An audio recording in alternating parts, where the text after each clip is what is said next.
മംഗളൂരുവിൽ ആൾക്കൂട്ട കൊലപാതകത്തിനിരയായത് മലയാളി എന്ന സ്ഥിരീകരണം. വയനാട് പുൽപ്പള്ളി സ്വദേശി അഷ്റഫാണ് കൊല്ലപ്പെട്ടത്.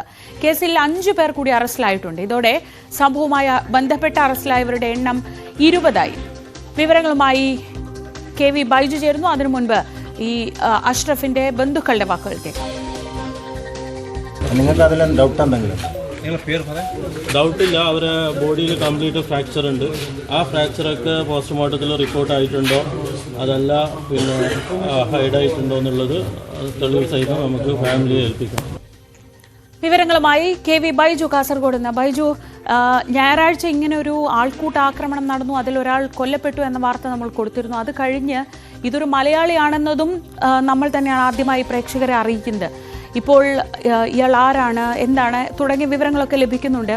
എങ്ങനെയാണ് ഇങ്ങനെ ഒരു പ്രാദേശികമായി നടക്കുന്ന ഒരു ക്രിക്കറ്റ് മത്സരത്തിനിടയ്ക്ക് ബന്ധുക്കൾ പറയുന്നതനുസരിച്ച് മാനസികാസ്വാസ്ഥ്യമുള്ള ഒരു മനുഷ്യനെ ആൾക്കൂട്ടം തല്ലിക്കൊല്ലുന്ന സാഹചര്യം ഉണ്ടായത് എങ്ങനെയാണ്? ഇപ്പോൾ ഈ മൃതദേഹത്തിന്റെ സംസ്കാര നടപടികളും മറ്റുള്ള കാര്യങ്ങളുമൊക്കെ തീരുമാനമായിട്ടുണ്ട്. ശ്രീജ സൂചിപ്പിച്ചതുപോലെ തന്നെ ഈ സംഭവം ആദ്യം റിപ്പോർട്ട് ചെയ്യുന്നത് ന്യൂസ് 18 ആണ്. ഇത്തരത്തിൽ ഒരു വലിയ ആൾക്കൂട്ട കൊലപാതകം ഉണ്ടായി എന്നത് പിന്നീട് മണിക്കൂറുകൾ കഴിഞ്ഞതിന് ശേഷമാണ് ഇത്തരത്തിലൊരു മലയാളിയാണ് ഇങ്ങനെ ഒരു മരണം സംഭവിച്ചതെന്ന കാര്യവും ന്യൂസ് 18 തന്നെയാണ് ഇന്നലെ രാത്രിയോടുകൂടി പുറത്തുവിടുന്നത്. ഏതായാലും ബന്ധുക്കൾ ഇപ്പോൾ മൃതദേഹം ഏറ്റുവാങ്ങിയിട്ടുണ്ട്. പോലീസ് പറയുന്നത് ഈ സംഭവവുമായി ബന്ധപ്പെട്ട് ഈ ക്രിക്കറ്റ് കളി നടക്കുന്നതിനിടെ, അതായത് പ്രാദേശികമായി സംഘടിപ്പിക്കുന്ന ഒരു ക്രിക്കറ്റ് കളിയാണ്, അവിടെ അഷ്റഫ് എത്തുകയും ഈ ഗാലറിയിൽ ഇരിക്കുന്ന ഒരു സാഹചര്യമാണ് ഉണ്ടായത്. ഇതിനിടയിൽ ശരത്ത് എന്ന് പറയുന്ന പ്രദേശവാസിയുമായി വാക്കുതർക്കം ഉണ്ടാവുകയും ഈ ശരത്താണ് ഉച്ചത്തിൽ ഇയാൾ പാക് അനുകൂല മുദ്രാവാക്യം വിളിച്ചു എന്ന് പറയുന്നതും പിന്നീട് ആ ജനക്കൂട്ടം ഒന്നടങ്കം ഇയാളെ ആക്രമിക്കുകയായിരുന്നു, അഷ്റഫിനെ ആക്രമിക്കുകയായിരുന്നു. അത് ക്രിക്കറ്റ് ബാറ്റും സ്റ്റമ്പും ഒക്കെ ഉപയോഗിച്ച് മർദ്ദിച്ചു. കൂടാതെ ചവിട്ട് ചെയ്തു. ഇതാണ് മരണകാരണം എന്നാണ് പോസ്റ്റ്മോർട്ടം റിപ്പോർട്ടിലും പറയുന്നത്. ആന്തരിക രക്തസ്രാവം ഉണ്ടായി, കൂടാതെ ഹൃദയാഘാതവും ഉണ്ടായി. ഇതേ തുടർന്നാണ് മരണം സംഭവിച്ചതെന്നാണ് പോസ്റ്റ്മോർട്ടം റിപ്പോർട്ടിലുള്ളത്. 3 മണിക്ക് ഞായറാഴ്ച ഉച്ചയ്ക്ക് 3 മണിക്കാണ് ഈ സംഭവം നടക്കുന്നത്. 5 മണിയോടുകൂടി, അതായത് വൈകിയാണ് പോലീസ് അവിടെ എത്തുന്നത്. പിന്നീട് വെൻലോക്ക് ആശുപത്രിയിലേക്ക് മൃതദേഹം മാറ്റുകയായിരുന്നു. ഏതായാലും ബന്ധുക്കൾ ഇന്നലെ രാത്രിയോടുകൂടി തന്നെ ഇവിടെ എത്തി അഷ്റഫിന്റെ മൃതദേഹം തിരിച്ചറിയുന്ന ഒരു സാഹചര്യം ഉണ്ടായി. അതിനെ തുടർന്നാണ് പോലീസ് പിന്നീട് ഒരു സ്ഥിരീകരണം നൽകുന്നത്. ഇതിൽ ഈ കേസുമായി ബന്ധപ്പെട്ട് 20 പേരെയാണ് ഇപ്പോൾ അറസ്റ്റ് ചെയ്തിരിക്കുന്നത്. 15 പേരെ ആദ്യം അറസ്റ്റ് ചെയ്തു. ഏറ്റവും ഒടുവിലായി 5 പേരെ കൂടി അറസ്റ്റ് ചെയ്തു. അങ്ങനെ 20 പേരെ അറസ്റ്റ് ചെയ്തു. 25ഓളം ആളുകളുടെ പേരിൽ പോലീസ് കേസെടുത്തിട്ടുണ്ട്. കൂടാതെ ഈ പ്രദേശത്തെ CCTV ദൃശ്യങ്ങളൊക്കെ പോലീസ് പരിശോധിക്കുന്നുണ്ട്. കൂടുതൽ പേരുടെ അറസ്റ്റ് ഇന്നുണ്ടാകുമെന്ന് തന്നെയാണ് പോലീസ് പറയുന്നത്. എന്തായാലും കർണാടക സർക്കാർ ഈ കാര്യത്തിൽ ഊർജിതമായ അന്വേഷണം നടത്തുമെന്ന് അറിയിച്ചിട്ടുണ്ട്. പ്രത്യേക സംഘത്തെ നിയോഗിച്ചിട്ടുണ്ട്. ഏത് സാഹചര്യത്തിലാണ് ഈ അഷ്റഫ് ഇവിടെ എത്താൻ ഇടയായത്, അതായത് മംഗളൂരു നഗരത്തിൽ നിന്നും 6 കിലോമീറ്ററോളം മാറിയാണ് ഈ കടുപ്പ് ഭദ്ര കല്ലുരുട്ടി എന്ന് പറയുന്ന ഈ ക്ഷേത്രം സ്ഥിതി ചെയ്യുന്നത്. ഇവിടെ നടക്കുന്ന ഈ കളി കാണാൻ അഷ്റഫ് എത്തിയ സാഹചര്യം തുടങ്ങിയവയൊക്കെ ഈ CCTV ദൃശ്യങ്ങൾ പരിശോധിക്കുന്നുണ്ട്. ശ്രീജ സൂചിപ്പിച്ചതുപോലെ തന്നെ വർഷങ്ങളായി മാനസിക അസ്വാസ്ഥ്യം നേരിടുന്ന ഒരാളാണ് ഈ അഷ്റഫ്. അഷ്റഫിന് ഇങ്ങനെ അലഞ്ഞ് തിരിഞ്ഞ് നടക്കുക, അതുപോലെ തന്നെ ഈ പഴയ സാധനങ്ങളൊക്കെ പെറുക്കി അത് ഉപജീവനമായി ജീവിക്കുന്ന ഒരാൾ കൂടിയാണ് അഷ്റഫ്. ഏതായാലും വീട്ടിൽ ഏറ്റവും ഒടുവിലായി കഴിഞ്ഞ പെരുന്നാളിന് വീട്ടിലെത്തിയിട്ടുണ്ടെന്ന് തന്നെയാണ് ആ സഹോദരനും പറഞ്ഞത്. സഹോദരന്റെ ബൈറ്റാണ് നമ്മൾ കേട്ടത്. സഹോദരൻ ഇന്നലെ രാത്രിയോടുകൂടി തന്നെ എത്തി. രാത്രി തന്നെ മൃതദേഹം ബന്ധുക്കൾക്ക് വിട്ടു നൽകുന്ന ഒരു സാഹചര്യമാണ് ഉണ്ടായത്. അതിൽ മംഗളൂരുവിലും പരിസര പ്രദേശങ്ങളിലും അതീവ ജാഗ്രതാ നിർദ്ദേശം നൽകിയിട്ടുണ്ട്. പോലീസ് കൂടുതൽ സേനകളെ ഈ പല ഭാഗങ്ങളിലായി വിന്യസിച്ചിട്ടുണ്ട്. നേരത്തെയും വലിയ തോതിൽ ഇത്തരത്തിലുള്ള ഇരു സമുദായങ്ങൾ തമ്മിലുള്ള സംഘർഷം ഉണ്ടായ പ്രദേശമാണ് മംഗളൂരുവിൽ. അത് കൊലപാതകത്തിലേക്ക് വരെ കലാശിക്കുന്ന സാഹചര്യം വരെ ഉണ്ടായിരുന്നു. അതുകൊണ്ട് തന്നെ പോലീസ് അതീവ ജാഗ്രതയിലാണ്. ഈ സംഭവവുമായി ബന്ധപ്പെട്ട് അന്വേഷണവും ഊർജിതമാക്കിയിട്ടുണ്ട്. പ്രത്യേക സംഘത്തെ രൂപീകരിച്ചിട്ടുണ്ട്. കൂടുതൽ പേരുടെ അറസ്റ്റ് എന്നുണ്ടാകും. ഇതിൽ മുഖ്യപ്രതി ഉൾപ്പെടെ 20 പേരെയാണ് ഇപ്പോൾ അറസ്റ്റ് ചെയ്തിരിക്കുന്നത്. ഈ സംഭവം നടക്കുന്ന സമയത്ത് കൂടുതൽ പേർ ഈ അക്രമത്തിൽ പങ്കെടുത്തിട്ടുണ്ട്. അവരെയൊക്കെ കണ്ടെത്താനുള്ള നടപടികളാണ് പോലീസ് ഇപ്പോൾ ആരംഭിച്ചിട്ടുള്ളത്. ഇതിനാണ് CCTV പരിശോധിക്കുന്നത്. ഈ കളി ക്രിക്കറ്റ് നടന്ന ഈ മൈതാനത്തിന് സമീപത്തുള്ള ഈ CCTV ക്യാമറകളും പോലീസ് പരിശോധിക്കുന്നുണ്ട്. എന്തായാലും അതിദാരുണമായ ഒരു സംഭവമായി മാറിയിരിക്കുന്നു ഈ മംഗളൂരുവിലേത്. കാരണം മാനസിക അസ്വസ്ഥത നേരിടുന്ന ഒരാളെ ഇത്തരത്തിൽ ചവിട്ടി മറ്റേ ക്രിക്കറ്റ് സംഭവം ഒക്കെ ഉപയോഗിച്ച് ആക്രമിച്ച് കൊലപ്പെടുത്താനിടയായ അത്രയും ഒരു സാഹചര്യം എന്തായാലും ഈ പാക് അനുകൂല മുദ്രാവാക്യം വിളിച്ചു എന്നാരോപിച്ചായിരുന്നു ഇത്തരത്തിലുള്ള ആക്രമണം നടന്നത്. അത് ഇയാളുമായി വാക്ക് തർക്കത്തിൽ ഏർപ്പെട്ട ശരത്താണ് ഉച്ചത്തിൽ വിളിച്ചു പറഞ്ഞത്. അതോടുകൂടി ഗാലറിയിൽ നിന്നും ആളുകൾ ഒന്നടങ്കം ഈ അഷ്റഫിന് നേരെ തിരിയുകയായിരുന്നു, ആക്രമിക്കുകയായിരുന്നു. 2 മണിക്കൂറോളം മൃതദേഹം അവിടെ തന്നെ കിടക്കുന്ന സാഹചര്യമുണ്ടായി. പിന്നീട് പോലീസ് എത്തിയതിനു ശേഷം മാത്രമാണ് മൃതദേഹം അവിടെ നിന്നും മാറ്റിയത്. ഏതായാലും ഈ സംഭവത്തിൽ പോലീസ് കൂടുതൽ പേരുടെ അറസ്റ്റ് ഇന്നുണ്ടാകുമെന്ന് തന്നെയാണ് വ്യക്തമാക്കുന്നത്. ആഭ്യന്തര വകുപ്പ് മന്ത്രി നേരിട്ട് പോലീസിന് നിർദ്ദേശം നൽകിയിട്ടുണ്ട്. കൃത്യമായ അന്വേഷണം നടത്തി ഈ കേസിൽ ഉൾപ്പെട്ട മുഴുവൻ പേരെയും നിയമത്തിന് മുന്നിൽ കൊണ്ടുവരണം എന്ന കാര്യത്തിൽ. എന്നാലും ഇന്ന് അത് സംബന്ധിച്ച് കൂടുതൽ അറസ്റ്റും ഉണ്ടാകുമെന്ന് തന്നെയാണ് പോലീസ് നൽകുന്ന സൂചനകളും.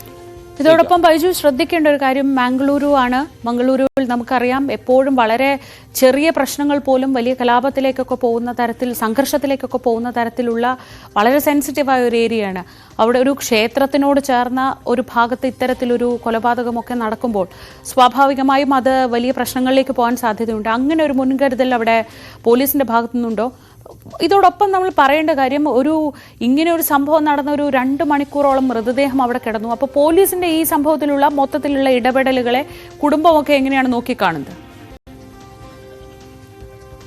ശ്രീജ, പോലീസിന്റെ ഭാഗത്തു നിന്നും വലിയ വീഴ്ചയുണ്ടായി എന്ന് തന്നെയാണ് നാട്ടുകാർ പറയുന്നത്. ഇന്നലെ രാത്രിയൊക്കെ വലിയ പ്രതിഷേധം ഇത് സംബന്ധിച്ച് ഉണ്ടായിരുന്നു. ഇതിൽ BJP പ്രവർത്തകർ കൂടുതൽ ഉൾപ്പെട്ടിട്ടുണ്ടെന്നാണ് കോൺഗ്രസ് ഉൾപ്പെടെ, അതായത് CPM ഉൾപ്പെടെ ആരോപിക്കുന്നത്.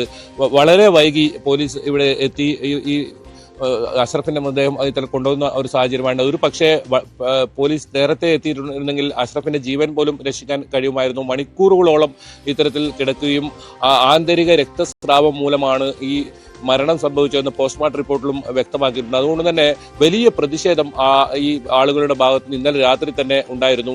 അത് ഏതെങ്കിലും തരത്തിൽ വലിയ സംഘർഷത്തിലേക്ക് പോകാതിരിക്കാൻ വേണ്ടിയാണ് പോലീസ് കൂടുതൽ സേനയെ വിന്യസിച്ചിട്ടുള്ളത്. മംഗളൂരും പരിസര പ്രദേശങ്ങളിൽ എല്ലാ സ്ഥലങ്ങളിലും, അതായത് നേരത്തെ സംഘർഷ ബാധിത പ്രദേശങ്ങളുണ്ട്, പ്രത്യേകിച്ച് തീരദേശ പ്രദേശങ്ങളിലാണ് ഇത്തരത്തിൽ സംഘർഷം പതിവായി ഉണ്ടാകാറുള്ളത്.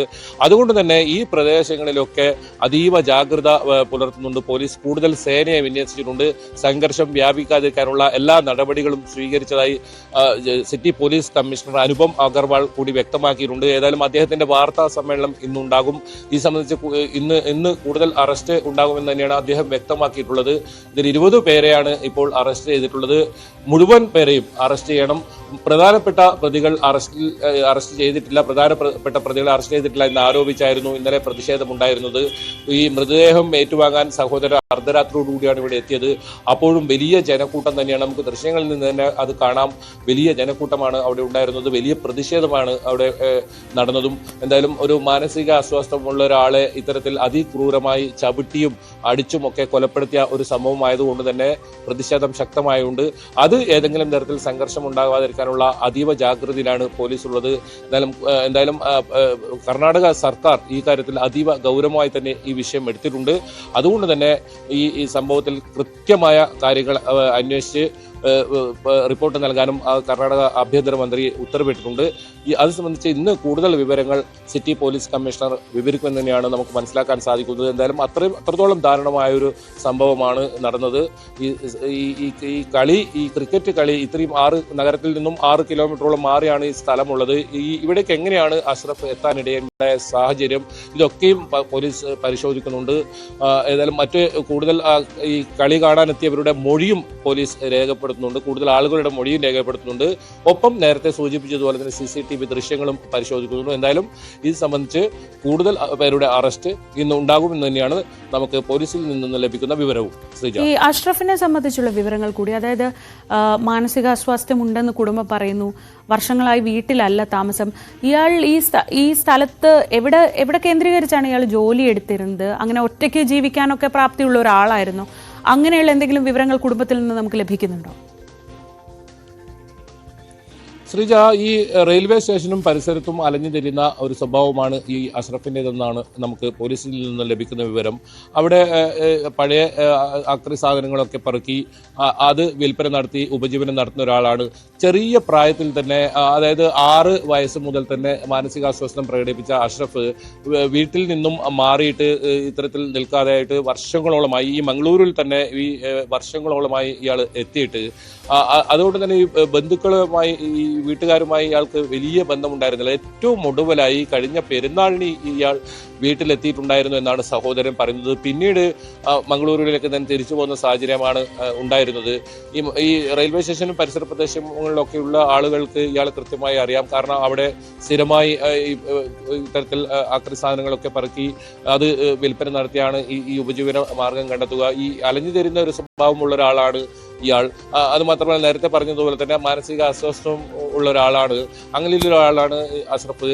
എന്തായാലും അഷ്റഫ് എങ്ങനെയാണ് ഈ 6 കിലോമീറ്റർ അകലെയുള്ള ഈ കടുപ്പ് ഭദ്ര കല്ലൂരിട്ടി ക്ഷേത്ര പരിസരത്ത് നടക്കുന്ന ഈ പ്രാദേശിക ക്രിക്കറ്റ് മത്സരം നടക്കുന്ന സ്ഥലത്തേക്ക് എങ്ങനെ എത്തിയെന്ന കാര്യം പോലീസ് എന്തായാലും അന്വേഷിക്കുന്നുണ്ട്.